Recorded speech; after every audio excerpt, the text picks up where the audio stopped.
and draws others in.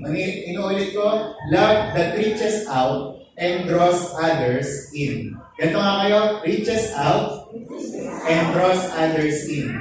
Yan. Kaya alam nyo, ang standard talaga ng pag-outreach at ang standard talaga ng pag-reach out, i-reach out mo yung mga tao, pero at the same time, ilalapit mo sa'yo. Ilalapit mo sa Panginoon. Diba? Kaya for example, may outreach tayo. Outreach natin sa ganito, outreach natin sa ganyan. Wala kayong ibang goal doon, kundi gawing church yun, o kaya naman, dalhin nyo sila sa church. Kasi kung wala tayong goal sa mga outreaches natin, baliwala yung pag-outreach o pag-reach out. Kasi ang pagmamahal o yung love na sinasabi sa Bible, love that reaches out and draws others in. Diba? Imagine, ang Panginoon, umalis siya ng kalangitan. Diba? Lumabas siya, bumaba siya dito. Diba? Pinaranas niya yung pagmamahal niya sa atin. I-reach out niya tayo. Pero anong ginawa niya? Dadalhin niya tayo sa kaharian niya. Amen? Kaya ganyan ang pagmamahal na gusto ng Panginoon na maranasan natin ngayon. Okay? Kaya sabi mo nga sa katabi mo ngayong araw, magiging loving ka. Ayan. Babasahin ko sa inyo ulit yung verse natin ha. Kasi sabi ng 1 John 4, 7-9, sabi dyan, Beloved, let us love one another. Makinig ha? For love is of God, and everyone who loves is born of God and knows God. Ano daw? Lahat ng mga nagmamahal, ibig sabihin, galing sila sa Diyos, at kilala nila ang Diyos. So sa madaling salita, kapag kukontrahin natin, lahat ng mga taong puno ng hatred, puno ng bitterness, ibig sabihin, hindi nila kilala ang Diyos. Kaya mamaya, mag-iisip kayo mabuti, ako ba, punong-puno pa ng pag-ibig ng Diyos? O puno ako ng selos, galit, inis, diba? Sa mga kapatiran ko, o sa mismong tatay o nanay ko. Okay? Tatandaan natin ang pagmamahal, galing yan sa Diyos. Amen? At kung sino man ang nagmamahal, ibig sabihin, kilala niya ang Diyos. O taas ang kamay ng kilala si Jesus. Amen. Yan. So, madaling mag-amen. Pero ang tanong, napapamalas kaya yan, yung verse na yan? At sabi ng verse 8, ano sabi dyan? He who does not love, does not know God. For God is love. Okay? Ano ang definition ng love? God is love. Ano ang definition ng God? God is love. Diba? Kaso minsan tayo, anong definition ng love? Love is like a rosary, full of mystery. Diba? Ano pa? Love is blind. Diba? Ang dami nating alam tungkol sa love, pero mali-mali naman. Diba? Love is Love is love at first sight. Ganyan. Diba? Ang dami nating alam, pero yan yung ibig sabihin ng pagmamahal. Verse 9, sabi dyan, In this, the love of God was manifested toward us, that God has sent His only begotten Son into the world that we might live through Him. Ayun pala ang pag-ibig ng Diyos. Na ano daw? Na ang Diyos ay ipinadala ang kanyang bugtong na anak, di ba? Sa cross. Para ang lahat ng mga sumampalataya sa Kanya ay magkaroon ng buhay. Di ba? Parang extension yan ng John 3:16. Kaya sabi mo nga ulit sa katabi mo, dapat mamuhay na tayo sa pagmamahal. Kaya alam niyo ang ending nito, ano mang itsura niyang katabi niyo, di ba? Pagkatapos ng mensahe na ito, mahal niyo na yan. Amen? Diba? Ano mang kulay niyan, ano mang itsura, mukhang mang hipon yan, o yung kanada, di ba? Mamahalin mo yan. Amen? Amen? Amen. Diba? Kasi yan ang pag-ibig ng Diyos. Kaya sabi, dito nga sa introduction natin, ang uri daw ng pag-ibig ng Diyos ay ganito, is directed outward toward others. Diba? It involves unselfish service to others. Kaya nga dito sa mga leading servant natin, naiintindihan ko sila na may paglilingkod sila na minsan napapabayaan na nila yung sarili nila. Diba? Parang ako naiintindihan ko yun. Diba? Kailangan lang talaga na itama kasi minsan, kakalingkod mo, yung love the Lord your God with all your heart, mind, soul, and strength, nagagawa mo na pala dun sa neighbor mo. Ang sabi ng Bible, love your neighbor as yourself. Diba? To the point na kahit wala nang matira sa akin, okay lang. Pero hindi. Love your neighbor as yourself. Kailangan bihisan mo pa rin yung sarili mo. kailangan paliguan mo pa rin. Di ba? Kailangan meron ka pa rin pera. Kasi you cannot give what you do not have. Di ba? Kailangan may pagmamahal ka sa sarili mo, nang sa gayon, mamahal mo rin yung iba. Amen? Di ba? Kaya, yung sinasabi dito, balance to. Kaya sabi nga, Jesus was a living example of God's love, and as children of God, we are to be living examples of Jesus' love. Diba? Kailangan maging mabuting halimbawa tayo. Kaya sa mga Kristiyano, for Christians, there is no excuse for not loving others. Diba? Sabi nyo nga, no excuse. No excuse. Sabi, kasi God's love is a love that reaches out and draws others in. Kaya pagkatapos nito, walang mag-excuse na ako, pastor, ayokong gawin yan. Diba? Kasi dapat ikaw, gagawin mo na to. Kasi kung ginawa ng Diyos, dapat din natin gawin. Diba? Nag-set na nga po siya ng example, therefore, dapat gawin din natin. So ngayon, huwag na natin patagalin. Ano ba yung God's love that reaches out and draws others in? Ano ang katangian niya? Number 1, ito daw yung love for all mankind. Diba? Anyway, welcome pala sa mga bago natin. Palakpakan natin po natin si Lord. Bago natin kasama. Welcome po kayo dito. Sit back and relax. Kakain tayo mamaya. So, diba? Ang pag-ibig ng Diyos na yan ay love for all mankind. Ano ibig sabihin nun? Sa lahat ng tao. No exemption, walang pinipili, not selective. Yun ang ibig sabihin nun. Exhibition of God's love. Kaya ngayon ang sinasabi ko sa inyo, every time na sinasabi ko, ang Diyos mabuti sa lahat. Mapamasama yan, mapamabuti yan, mabuti ang Diyos sa kanila. Nakakita na ba kayo ng isang lugar, kunwari, dito sa Muntinlupa, o dito sa poblasyon, bandang katarungan na ulan, sa NHA hindi. Di ba? Bandang katarungan, sumisikat yung araw, sa NHA hindi. Diba? Kasi mga taga-NHA lang yan. Diba? O kaya naman, vice versa. Nakakita ba kayo ng gano'n? Hindi. Nakakita ba kayo ng lugar lang na, ay, bakit gano'n? Sila lang yung may hangin. Kami wala. Diba? Lahat, pinaparanas ng Diyos ng kabutihan niya. Diba? Kaya tingnan mo, for example, yung katabi mo rin, mukha na bang gising yan? Kanina, diba, pagkagising natin, lahat tayo, ginising ng Panginoon. Diba? Lahat tayo may bagong kalakasan. Lahat tayo meron ulit 24 hours sa araw na to. Diba? Kasi ang Diyos, mabuti sa lahat, mahal niya ang lahat. Diba? Kaya sabi nga dito, the exhibition of God's love. Sabi ng John 3:16, for God so loved the world. Sabi dyan, that He gave, I say, world, that He gave His only begotten Son, that whoever believes in Him should not perish, but have everlasting life.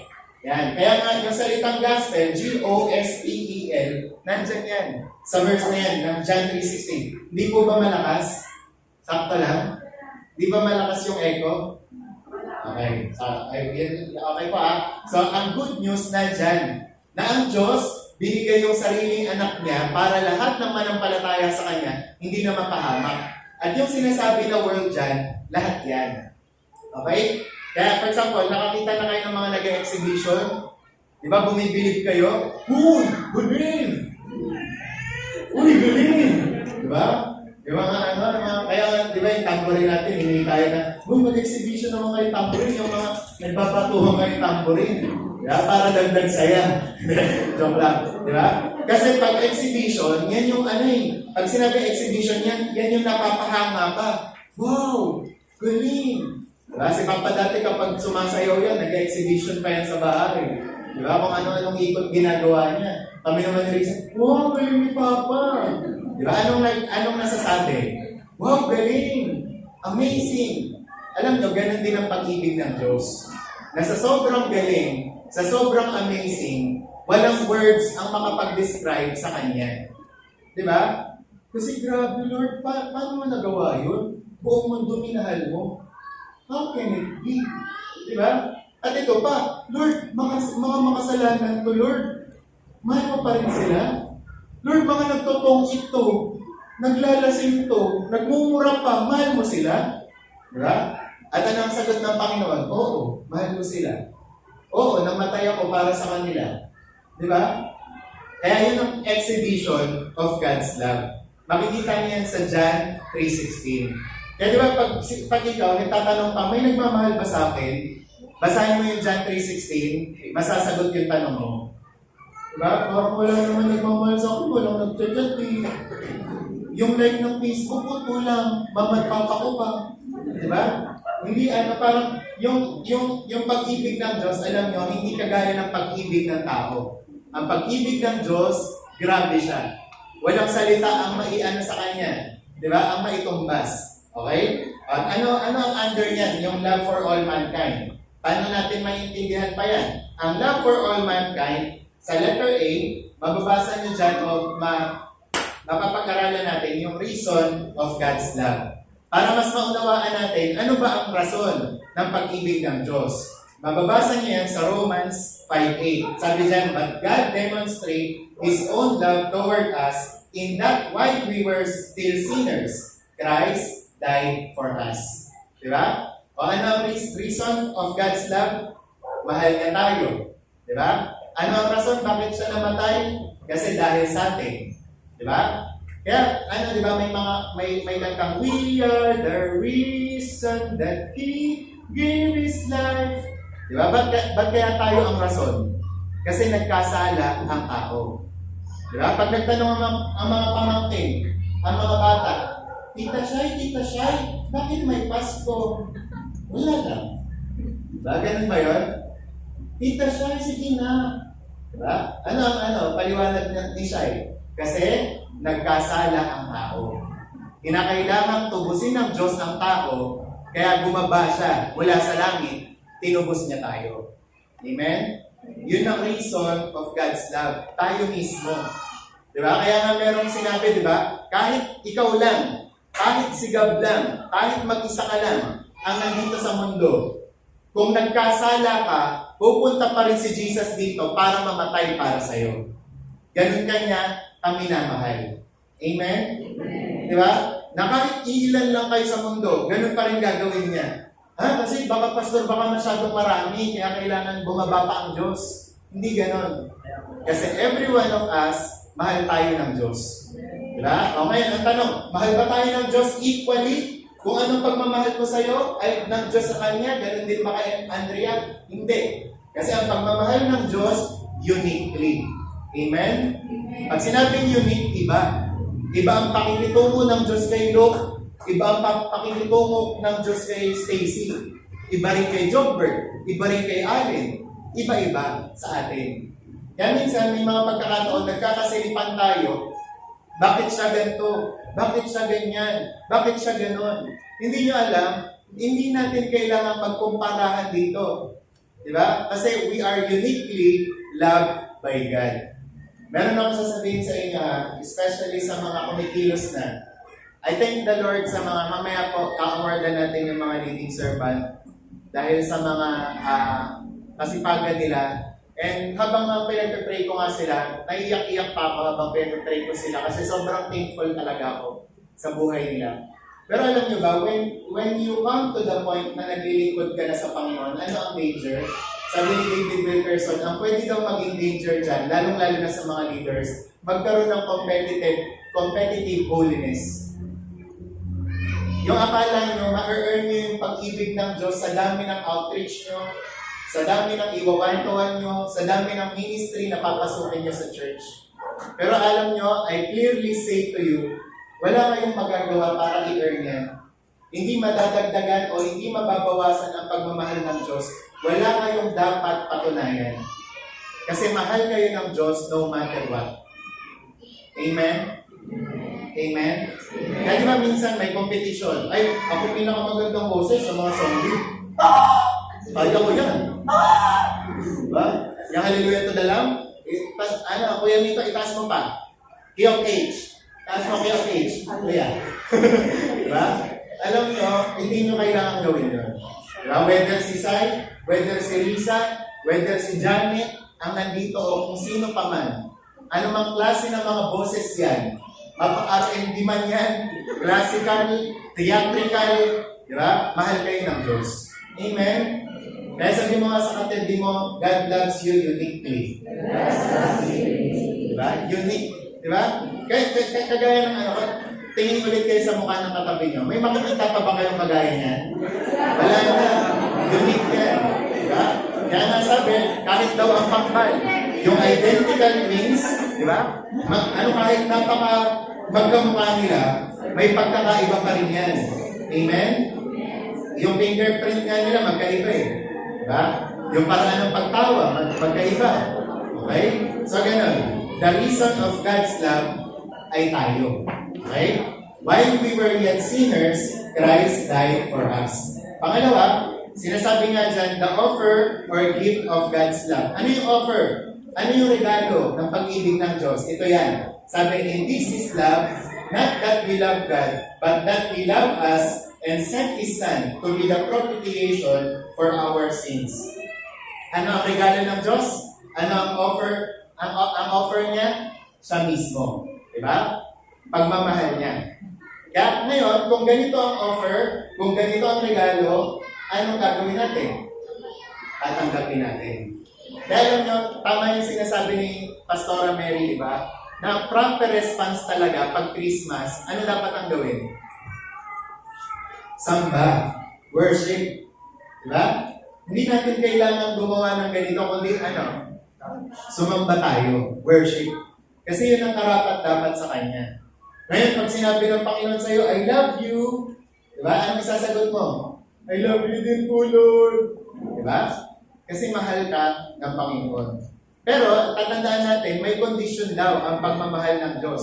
May condition itong sinasabi na ito. Wala, di ba, Pastor, sabi mo, unconditional love? Pero pag nabasa niyo pala yung John 3:16, ito, sabi ng John 3:16, sabi diyan, that whoever believes in Him should not perish, but have everlasting life. Ano daw? Para maranasan mo ang pag-ibig ng Diyos na ito sa'yo, anong dapat gawin?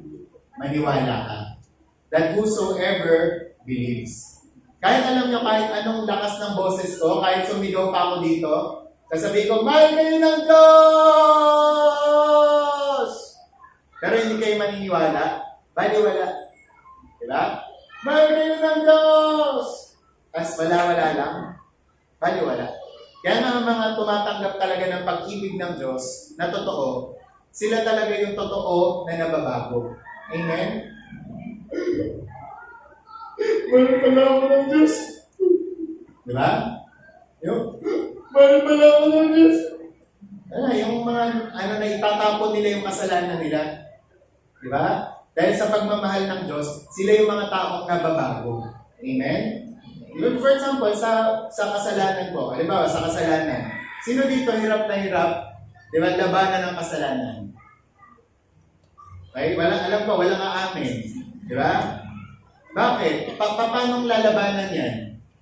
Paano madaling labanan yan? Di ba, pag inisip mo, mahal ako ng Diyos ko, magkakasala ka pa ba? Di ba? For example, yung mga anak dito na mahal nyo talaga magulang nyo, okay lang sa inyong murahin magulang nyo. Kung alam nyo mahal nila kayo, kung alam nyo nagsakripisyo sila para lang mabuhay ka, di ba hindi? Kaya pag inutusan ka, pili ka naman toyo, tsaka magic sarap. Mamaya na, nanonood pa ako! Mamaya na! Nag-YouTube pa ako! Diba? Kung mahal mo talaga nanay mo, tatay mo, hindi mo sila, susuwayin. Hindi mo sila babastusin kasi mahal mo sila eh. Ganun din sa Diyos. Diba? Kung ikaw na-appreciate mo talaga ang pagmamahal ng Panginoon, tatanggapin mo siya. Magbabago ka. Amen? Diba? Mahal ako ni Lord, kaya hindi ko ito papanoorin. Pang video na to. Diba? Sabi ng kaklase mo, sige na, panoorin mo na. Yung scandal na yan, maganda yan, sikat yan. Hindi, mahal ko si Lord, hindi ko siya sasaktan. Diba? Huwag ka na magsimba, mag-festival na lang tayo. Kurni mag-church eh. Hindi, mas mahal ko si Lord kaysa sa festival. Mamaya na lang. Basta, church muna ako. Diba? Kaya ganun eh. Ano ang ebidensya na mahal na talaga natin ang Panginoon, na tumugon na tayo, yung pagbabago ng buhay.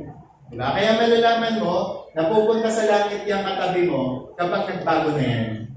Pero kapag hindi pa, ayan, questionable pa. Diba? Kung nagmumura pa, ay nako, sorry. Nako, kailangan pang tanggapin yan si Jesus.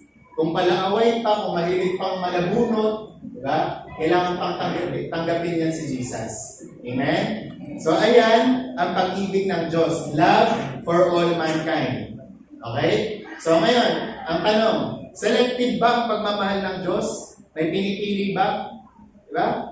Kaya nga si Bishop lagi niyang inaawit yan. Jesus loves the little children, all the children of the world.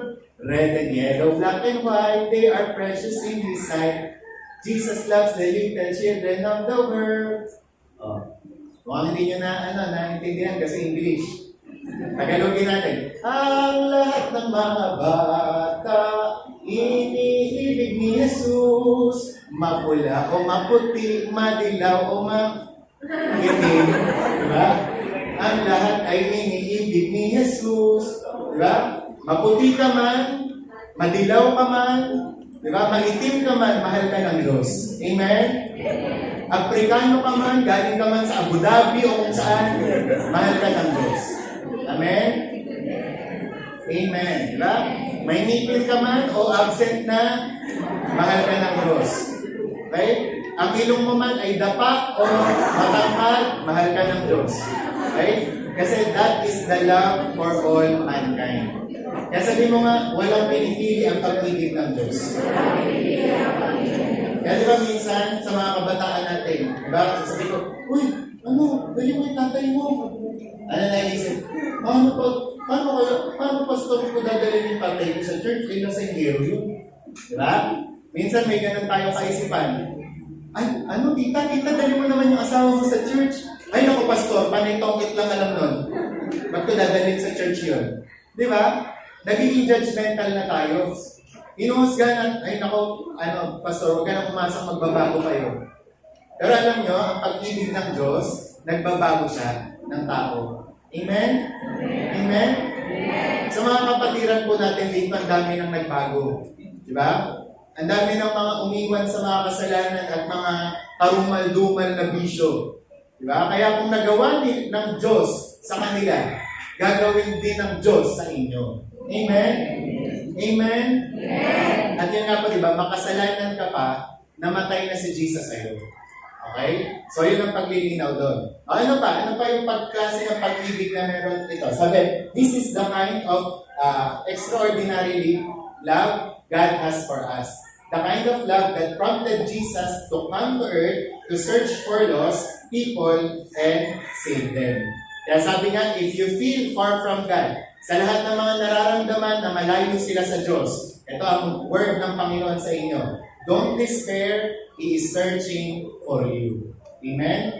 Kung feeling mo ang layo mo na, sabi ng huwag ka daw malungkot. Bakit? Kasi hahanapin ka ng Diyos. Kaya alam nyo, ang religion, iba yan sa relationship kay Lord. Kasi ang religion, ikaw yung hanap ng hanap sa Diyos. Kaya natagpo ako, ay ito si Buddha.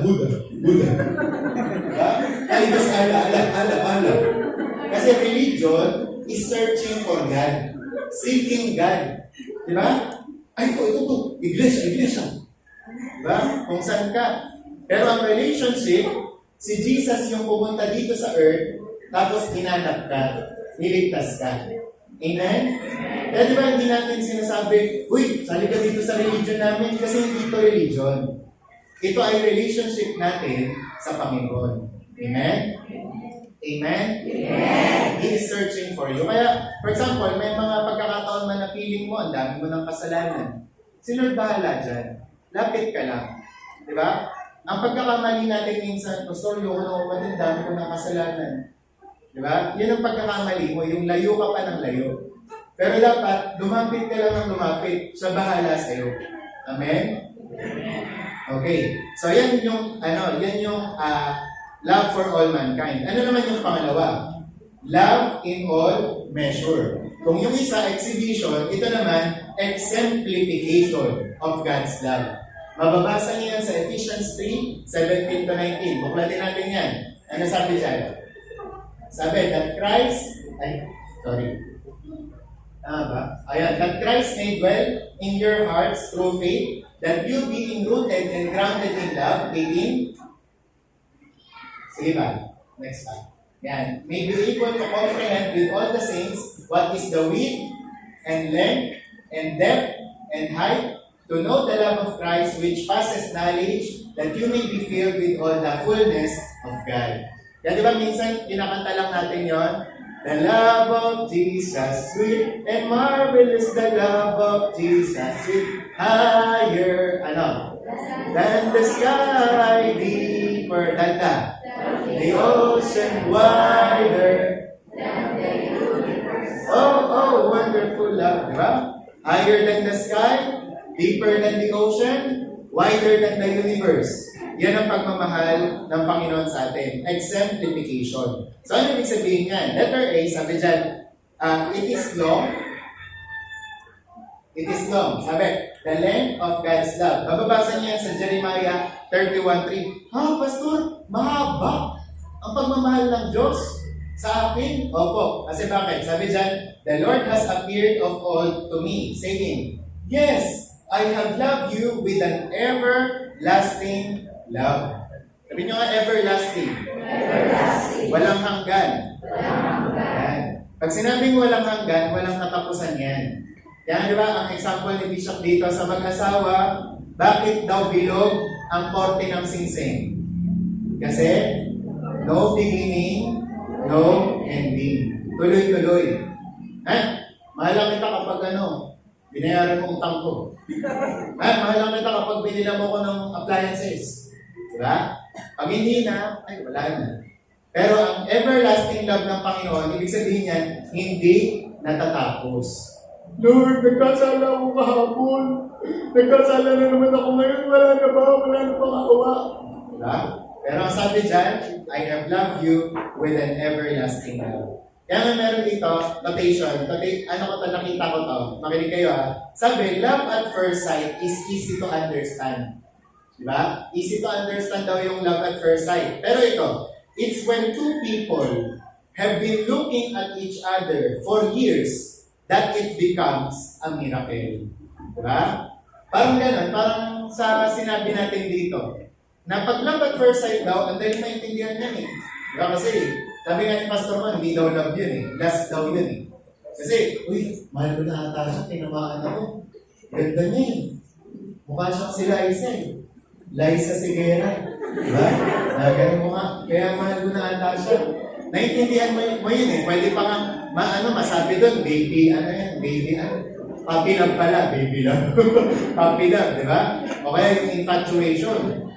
Pero yung dalawang tao daw, na araw-araw, 4 years, nagtitinginan sila, tapos hindi nagkakandasawaan, hindi lang daw love ang tawag doon, miracle pa.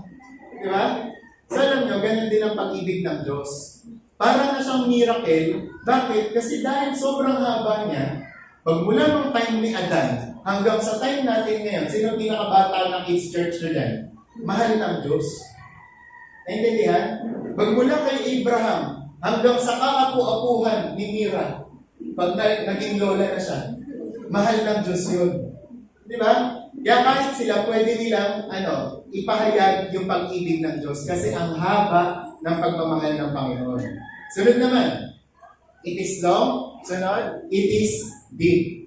Diba? The depth of God's love. Romans 8:38-39. Ang sabi dyan, for I am persuaded that neither death, nor life, nor angels, nor principalities, nor powers, nor things present, nor things to come.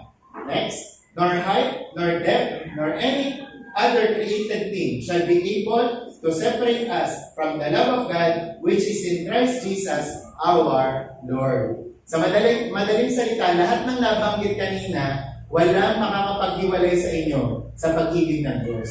Amen? Mahihiwalay ka ba ng kawalan? Pastor, wala na. Wala akong pamasahe, hindi muna ako makakapagsimba. Diba? Mahihiwalay ka ba ng kaubaran mo? Sa pag-ibig ng Diyos, Pastor, wala ko sa iyong damit. Isa lang damit ko, tsaka dalawa. Ilan ang simbang umaga natin? baka hindi na muna ako makapagsimba. Diba? Kahit pa anong itsura mo, kahit anong suot mo, magsimba ka pa rin. Diba? Kasi nothing shall separate us from the love of God.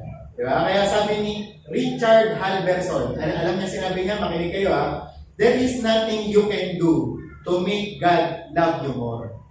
There is nothing you can do to make God love you less. His love is unconditional, impartial, everlasting, infinite, at saka perfect. Amen? So malinaw? Walang makakapaghiwalay sa atin. Kahit nga ang kasalanan mo pa eh. Kasi ang gagawin niya, kukunin niya yan, tatanggalin niya sa'yo. Okay? So letter C naman, it is why the breadth of God's love. Sa 1 Thessalonians 3:12. Ay, John 3:16 pala. Yan. God so loved the world. Sabihin nyo nga, the world.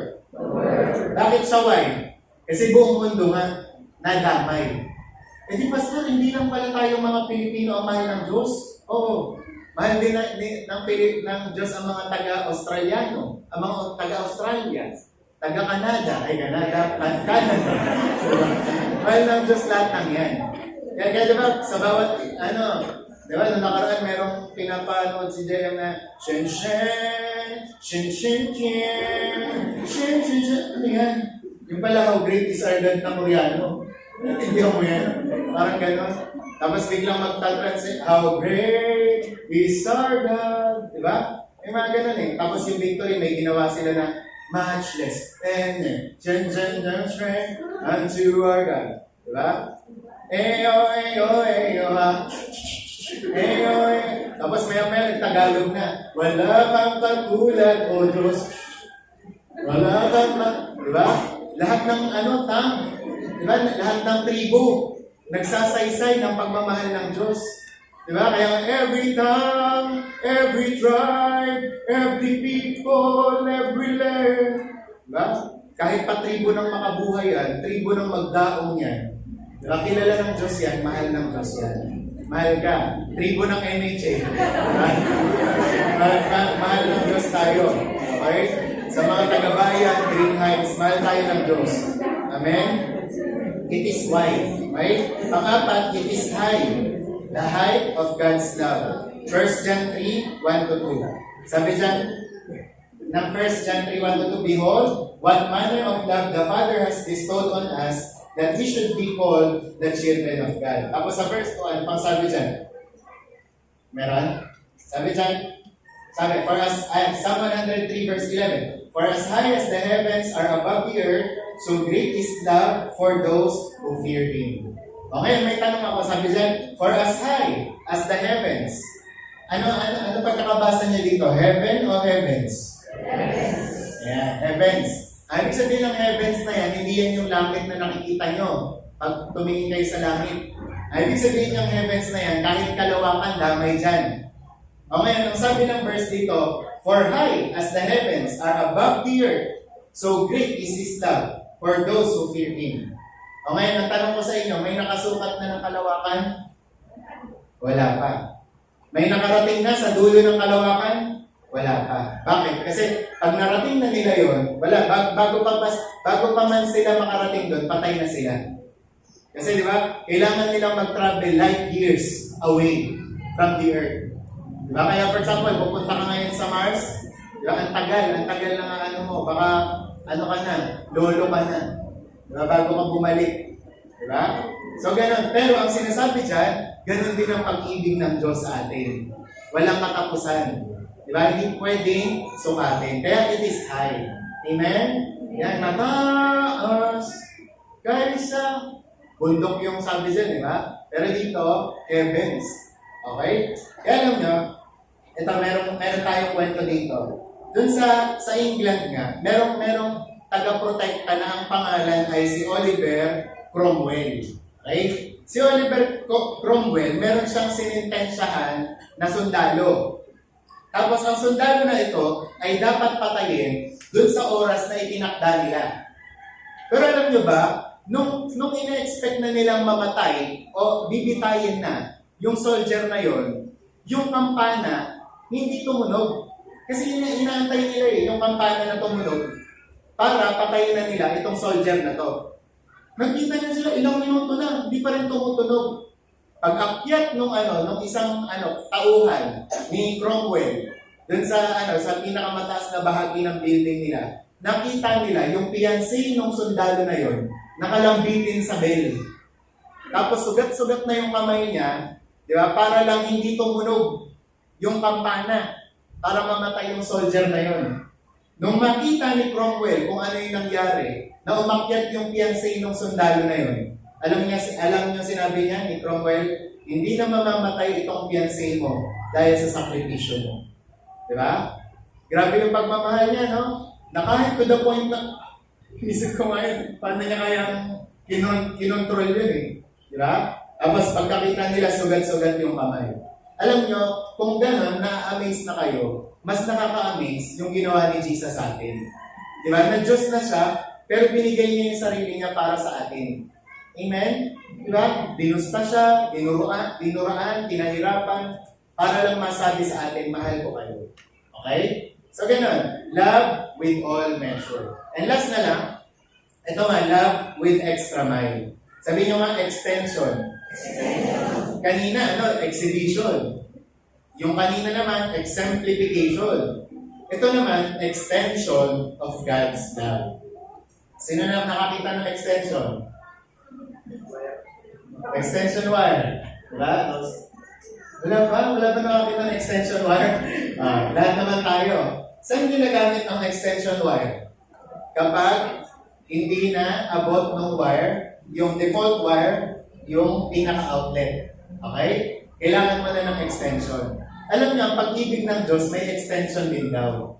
Ano may sabihin ng pastor? Yun dapat hindi naman talaga madamay, pero nadadamay pa dahil may extension ang pag-ibig ng Diyos. Kaya sabi ng Luke 6:27-28, tingnan niyo, mas maintindihan niyo to.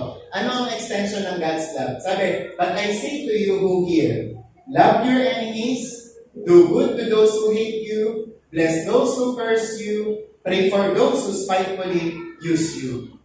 Grabe, no? Yan ang extension ng pagmamahal ng Diyos. Sabi, love your enemies, mahalin mo yung kaaway mo. Gumawa ka ng mabuti sa mga ayaw sa'yo. I-bless mo mga sumusumpa sa'yo. Panalangin mo lahat ng mga ginagamit ka. Okay? And then next na verse. Wala na? Okay, sige, balik na natin doon. So, ano ibig sabihin nun? Yun ang extension ng pagmamahal ng Diyos. Kasi ganito yan eh. Ang pagmamahal ng Diyos, love your neighbor as yourself. Diba? Pero ang extension ng pagmamahal ng Diyos, love your enemies. Taas ang kamay ng may kaaway. May kaaway sa school, may kaaway sa kumpanya, may kaaway sa kapitbahay, may kabaranggayan, mayroong paanahan, diba? May dinadala sa headquarters. Yan. Pero alam nyo, ano sinasabi ng Bible patungkol dyan? Mahalin mo daw ang kaaway mo. Diba? Sino ang may kaagaw dito sa lupa? Kaagaw sa mana. Kalabanan sa kachismisan, sa kapitbahay, kakompetensya sa school, sa pagiging top 1. Sabi ng Diyos, love your enemies. Kakompetensya mo, laban din sa minamahal mo.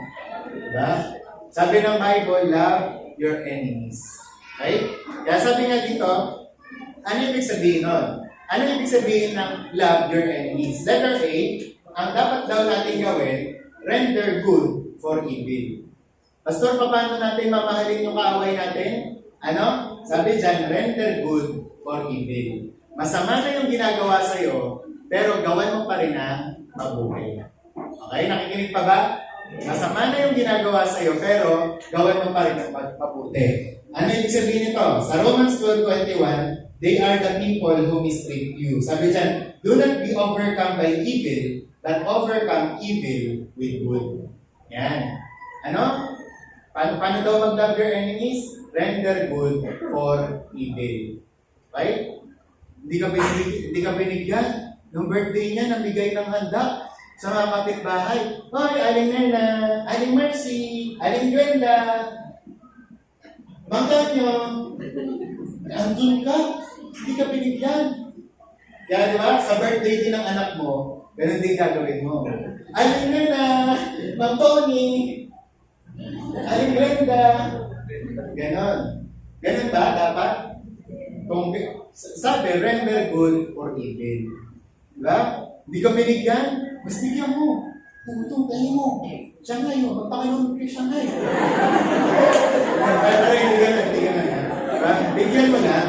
Diba? Tapos, let him enjoy it. Let her enjoy it. Diba? Gawa mo pa rin ang mabuti. Chinichismis ka? O yan lang mo ba? Yung kapitbahay namin, tatlo ang nakikita ko dyan na akbayan niya. Diba? O ngayon, nalaman mo chinichismis ka. Chichismis mo rin ba? Hindi. Diba? Ay, oo. Kasi oo. Diba? Hindi. Diba? Do not be overcome evil, but overcome evil with good. Yan. Si makinig kayo si isang taga-sulat ng balita. Si at minister, si George Crane. Yan, kilala niyo si George Crane? Natural, hindi. Ayan. Ngayon, merong lumapit sa kanyang asawang babae. Sabi ng asawang babae na ito, I do not only want to get rid of him, I want to get even. Sabi niya gano'n. Before I divorce him, I want to hurt him as much as he has me. As he has me. Sabi niya gano'n. Sa Tagalog, kung ano yung ginawa niyang sakit sa akin, mas lalo doon yung gusto kong gawin sa kanya. Diba? Gusto niya nang hiwalayan, gusto niya pang gantihan, sabi ng asawa. Alam niyo ang sabi nitong minister na to, na si George Crane, ganito, magplano tayo. Sabi niya, bago ka mag-divorce, umuwi ka muna sa inyo. Ngayon, magdrama ka, umarte ka, na parang sobrang mahal na mahal mo siya. Tapos ang gawin mo, sabihin mo sa kanya gano'n mo siya pinapahalagahan, gano'n siya kahalaga sa'yo. Purihin mo siya sa lahat ng mga katangian niya. Tapos sabihan mo kung gano'n siya kabait, ka-considerate, ka-mapagbigay. Diba? Huwag kang magsasayang ng oras para i-please siya at i-enjoy siya. At ito pa, paniwalain mo talaga siya na mahal mo siya. Ngayon, kapag na-convince mo na siya na mahal mo na siya, tsaka mo i-declare na hihiwalayan mo na siya at i-divorce mo na siya. Alam niya, sabi ng asawang babae, beautiful. Kaya sabi, tama yung sinabi mo.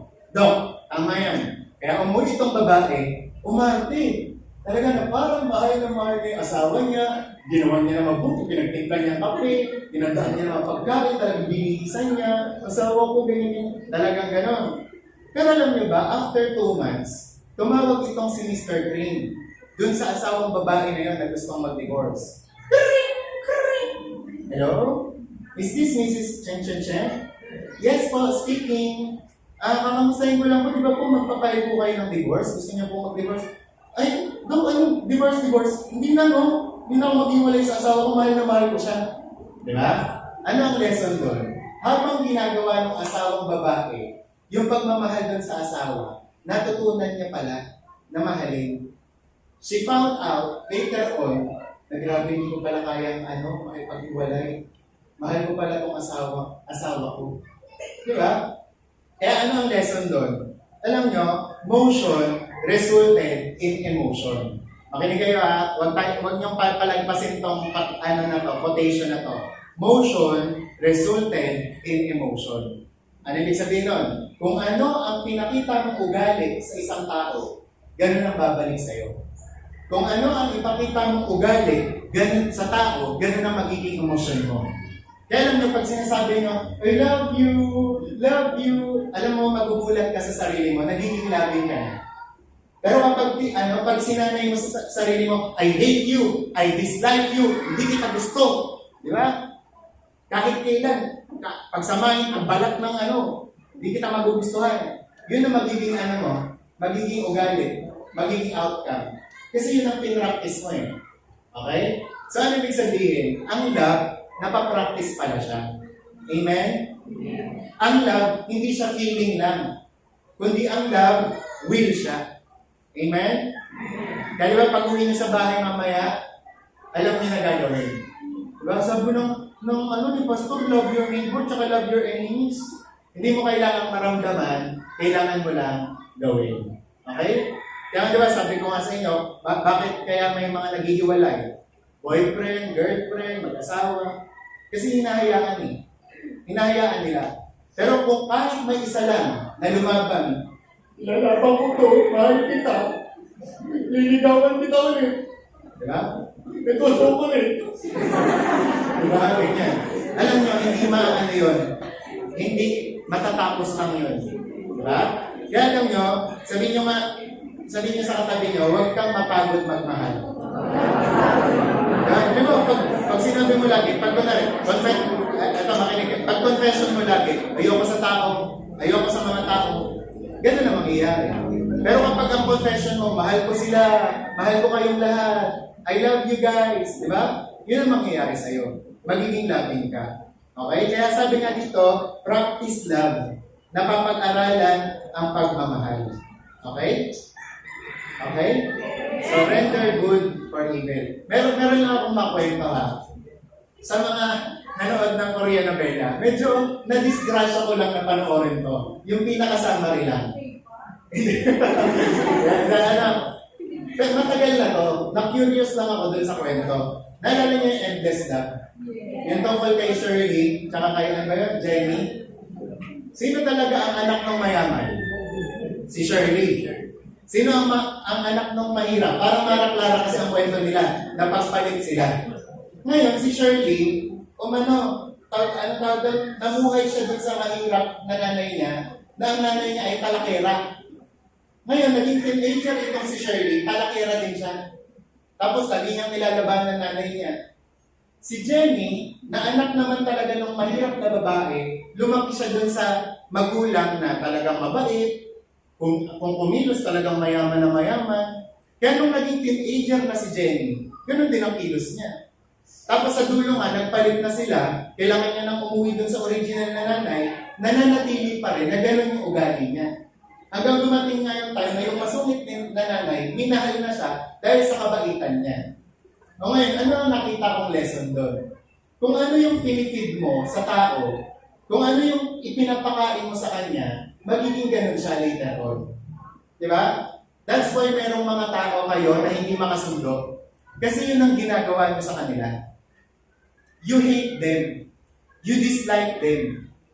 That's why may magawa lang siya o masabi lang siya na kung ano, papansin. Di ba? Oh, bida-bida. Di ba? Kasi you start to dislike him eh. You start to hate him or her. Di ba? Kaya ano mangyayari? Ganun na. Di ba? At kung ano nga yung ipakain mo dyan, wala. Kaya ba, may anak ka ngayon, mumura-murahin mo yan. Apo. Pag ikaw ay baldado na, kapag naka-wheelchair ka na, alam mo, aanihin mo dyan, uupo ka na lang ba dyan? Ganon. Totoo yun, may mga ganong insidente. Na bata pa lang yung anak, mura ng mura. Kaya nung anak na yung umasenso, umangat sa buhay, pinagmumura niya rin tatay niya. Diba? Kasi yun ang pinifeed mo eh. Sana po, bawat isa sa atin, lalong-lalo na dito sa church, alam niyo ang i-feed natin sa bawat isa, pagmamahal. Kaya diba sabi ko, makinig kayo mabuti ha. Nagpe-pray ako, Lord, kung mahawa ng ganito. Kasi pag may nagsimula ng hatred, yung bitterness, ba't sabi ko, ba't yan naapektuhan ako, nakaasar na rin ako sa mga tao? Diba? And later on, alam niyo, kapag parang, halimbawa, pag ako na nga yung naasar, kaya kong i-damage yung church. Kaya kong isa-isahin. Diba? Sirain ko buhay ng lahat. Pero hindi yun ang kalooban ng Diyos. Kasi ang gusto ng Panginoon ay pamalas natin, pagmamahal natin sa bawat isa. Kaya ngayon pa lang, start with your family. Start with your friends. Tama na yung mga hateful words. Tama na yung mga dislike na yan. Amen? Start loving one another. Start liking one another. Kasi iba yung love, iba rin yung like. Oy, I love you, pero I don't like you. Diba? Pwede ba yun? Diba? So, start loving. Okay? Kaya, yun kasi ang babalik. Amen? We declare loving ang church na to. Amen? We declare loving ang family nyo. Amen? Kaya, it will start with you. Okay? Kaya sabi nga dito, pangalawa, ano pang dapat gawin? Pray for them that persecute you. Matthew 5:44. Tapos ang ibig sabihin niya, people who plan to hurt you. Sino yung mga dapat mong ipag-pray? Yung mga sumasakit ng kalooban nyo. Makinig kayo ulit mabuti, kakausapin ko kayo ng heart to heart. Talagang pinag-aralan ko itong mabuti. Sabi ko, grabe yung mga, siguro dahil na December, kailangan ko na naman mag-reset, kailangan ko ng patience ulit sa January. Sabi ko, Lord, familiar ako sa mga taong hurting. Familiar ako sa mga tao, alam ko mga problema nila kapag na-hurt sila, pag in pain sila. Pero may nakausap ko si Lord, sabi ko, pero Lord, paano pag ako naman yung hurting? Sabi ko, Lord, anong gagawin ko kapag ako naman yung nasasaktan? Yung parang laging, parang sinasaktan ng mga tao. Parang ganyan. Yung gagawin mo na nga yung best mo, aanoin mo nga, di ba? Parang ikukumpara ka pa sa iba. Di ba? Tapos mamalitin pa pamilya mo, gaganyanin ka pa, ganyan. Inaalay mo na nga yung buhay mo para sa Panginoon. Kaya meron niya nakalagay doon, ministry is parang nakakapagod talaga. Pero kapag inayos mo yung sarili mo sa Panginoon, aayusin ka din niya. O ngayon, makinig ang lahat ng mga, naranasan niyo na bang ma-hurt, pero hindi niyo inaasahan, church people pa yung naka-hurt sa inyo? Naranasan niyo ng masaktan, pero hindi inaasahan, mismong pastor mo pa ang nakasakit sa'yo. Mismong life group mo pa, na close, mismong leader mo pa, nag-break ng heart mo. Anong gagawin mo? Sabi dito, meron daw 7 way para ma-overcome mo yung hurt na yan. Unang-una, manalangin ka. Pray first. At tatandaan mo, na habang nandito pa tayo sa church, wala talagang perfecto. Amen? Kahit nasa church yan, pwede kang saktan yan. Pero kilay mo. Diba? Napansinan mo ng kilay mo. Nag-back up ka, sasabihin sa'yo, kaibigan mo mismo, uy, bakit ka ba? Mukha ka namang tuol. Di bagay sa'yo back up mo. And then, tumawa ka lang, pero deep inside of you, na-hurt ka. Anong gagawin mo? Pray first. Na magkaroon ka ng unawa na, hindi, anyone can hurt me. Diba? Anyone can sin, can make a mistake. Diba? So pray first. Pangalawa, confront the offender. Sa Matthew 18:15. Kapag meron kang sama ng loob, hindi masamang mag-confront. Diba? Ayan, nasaktan ako sa sinabi mo nakaraan. Kaya, nagsasorry ako kasi na-hurt ako. Pero gusto ko lang na ganyan. Diba? Walang masama sa ganun. As long na yung dulo, pagpe-pray kayo. Diba? Kaya nga dyan, ganyan ka-powerful yung usap-usap. Sabi nyo nga, usap-usap. Hindi chismis-chismis ha, usap-usap.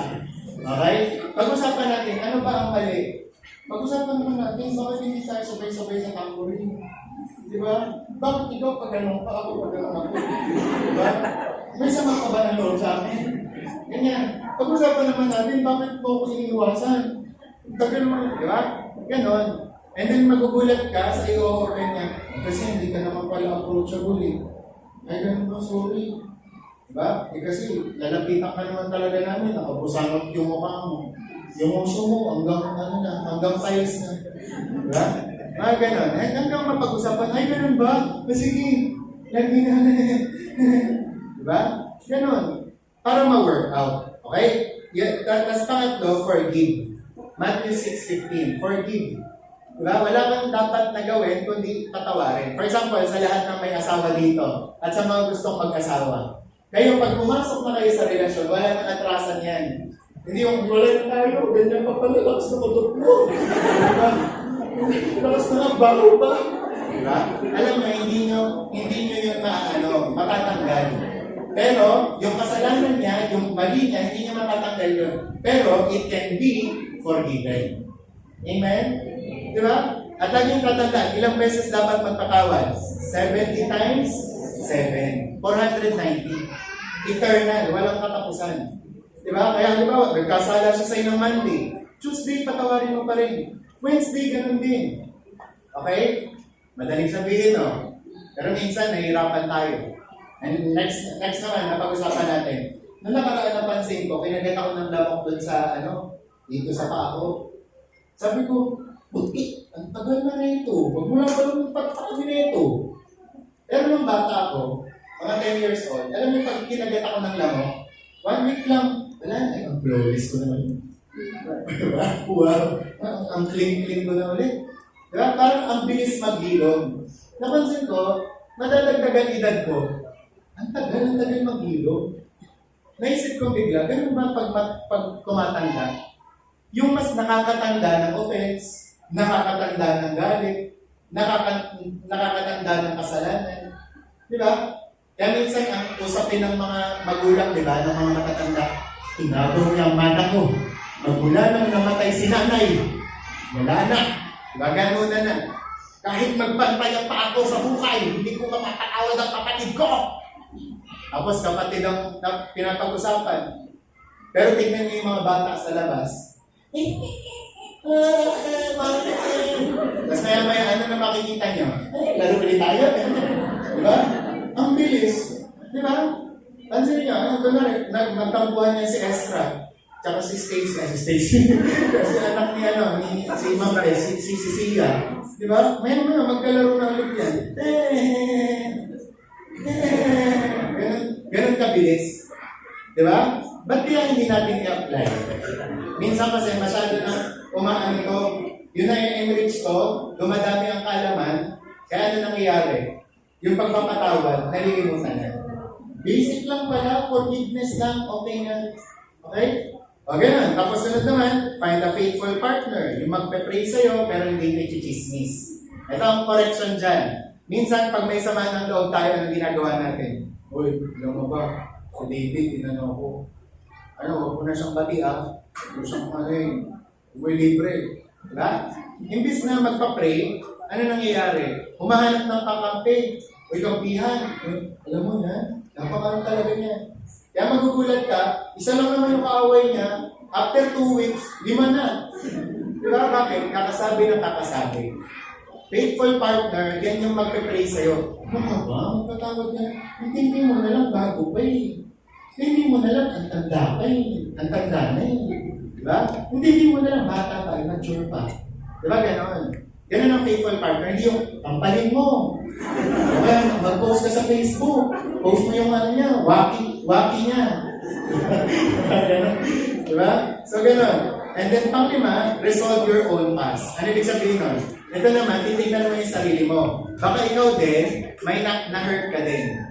Ito, makinig. Bago mag-end itong 2020, I apologize, nagsusorry ako sa mga tao magmula January 2020 na na-offend ko at nagawa ko ng mali.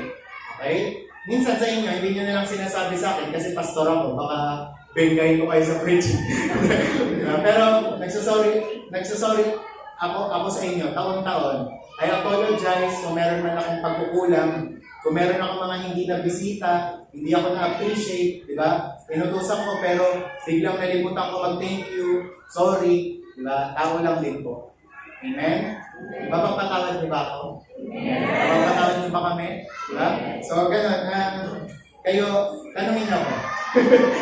Siyempre, ganun ang dapat gawin natin.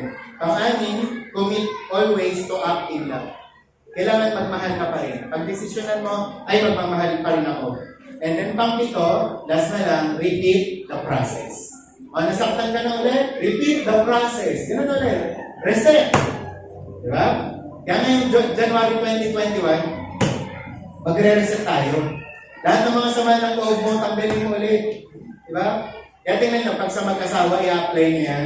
Reset tayo, reset. O, diba? Wala na ulit. Di mo naalala, di mo ako binila ng rep.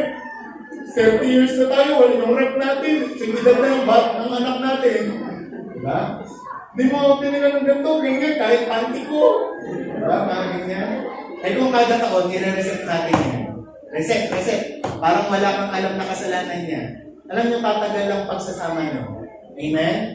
O, sa pagkakaibigan naman, ganun din. Hindi mo ako sinundo. 8 a.m. ang kita. Alas 10 ka dumating. O, reset. Forgiveness. Amen? Amen? Yeah. Last na lang. Ito nga, yung sinasabi na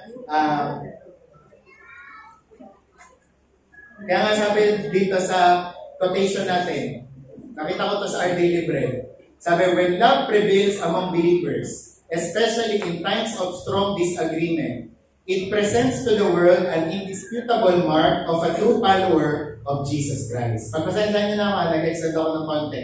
Pasko naman eh. Okay? And dito, sinasabi nga na kapag daw tayo, minahal natin ang bawat isa.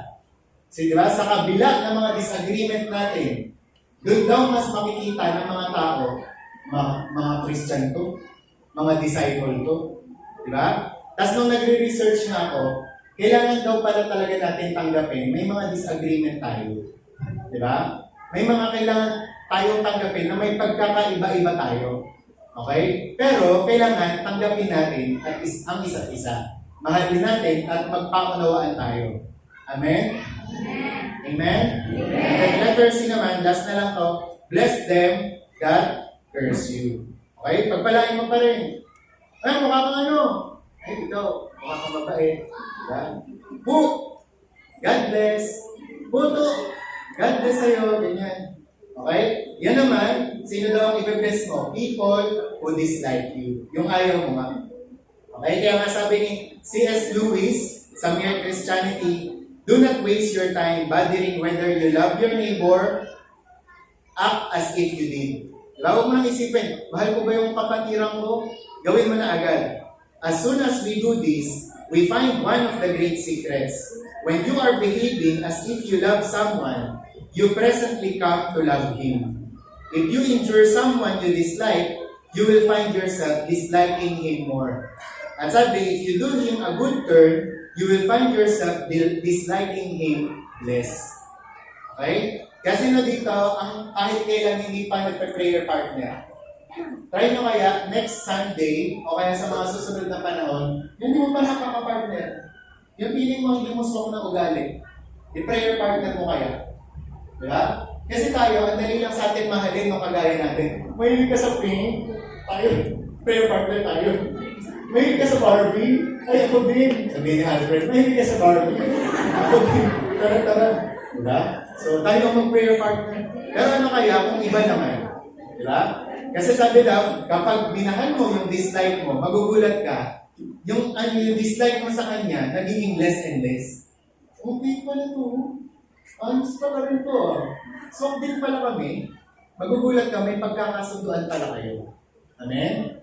Diba? Di ko nga alam, sila ayaw pala, tsaka sila ang hindi magkakasundo eh. Diba? Dati akala ko, hindi sila swak.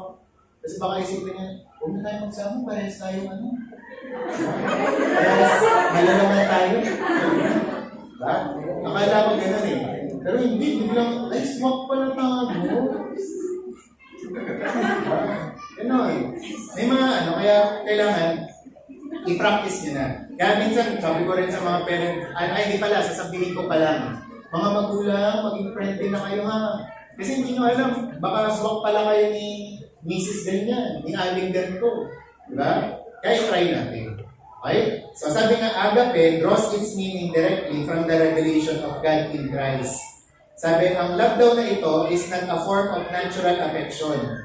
However, intense, but a supernatural fruit of the Spirit. Diba? Sabi, it is a matter of will rather than feeling. For Christians must love even though they dislike. Kahit ayaw mo pa, mamahalin mo pa rin. It is the basic element in Christ's likeness. Okay? Kaya halimbawa, ito, ayaw mo masaktan. Usapang saktan-saktan lang yan. Yan, itong puso mo, ang gagawin mo dito. Di ba? Minsan, pag yung puso mo kasi, bago yan eh. Binigay ng Panginoon, gusto mong ipagmayabang. Ay, I love you. Pero kapag dinumihan na yan, ng iba, o kaya naman nasaktan na yan, ano gagawin mo? Kakahod ko ng alam kong puso ko. Diba? Tapos, papakita mo na naman. O ngayon, habang nakakahod naman, nasira pa rin nila, ay, lalagyan ko na ng bakal to. Lalagyan ko na to sa box talaga na matibay. Tapos later on, magugulat ka na lang, hindi mo na na-express pala yung heart mo na yun, o yung love mo na yun. Alam niyo ang mangyayari dun sa heart na yun, na hindi na-express yung pagmamahal, mamamatay yun. Kaya ang mga tao na hindi na nagmamahal, mamamatay sila. Diba? When you stop loving, you will start dying. Diba? You will stop living. Kaya dapat, dito nga sa atin, punong-puno tayo ng pagmamahal. Kaya it is natural to love them that love us. But it is supernatural to love them that hate us. Okay? Napaka-natural lang na mahal mo ko, mahal din kita. Pero napaka-supernatural ng pagmamahal. Di ba? Pag minahal mo yung ayaw mo. Okay? Amen? Amen? Yeah, Jesus teaches us to love our enemies by giving them a helping hand, sending them gifts, and give them a smile. Smile lang mo pa rin kahit ayaw mo. This is the true meaning of forgiveness, an expression of God's love extended to our enemies. Kaya lang sa conclusion natin, sabi nga dito, Apostle Paul showed a depth of love for God. Like Jesus, he was willing to sacrifice for others. A love that reaches out and draws others in. How concerned are you for those who don't know Christ? Tanongin niyo sarili niyo, gaano ka naka-concern sa mga taong hindi pa kilala si Jesus? Kaya di ba sabi ni Bishop, sa 24 ha, magsama kayo ng mga makasalanan, mga pamilya nyo. Kasi yun ang purpose ng Christmas. Makilala ng mga tao si Jesus Christ. Kaya sabi, are you willing to sacrifice your time, money, energy, comfort, and safety to see them? Come to Jesus and respond to God's gift of love. Okay? Kaya sa last na lang, pinaka-conclusion, last conclusion, sabi nga, some years ago, meron daw doktor na si Carl Menninger na psychologist din siya.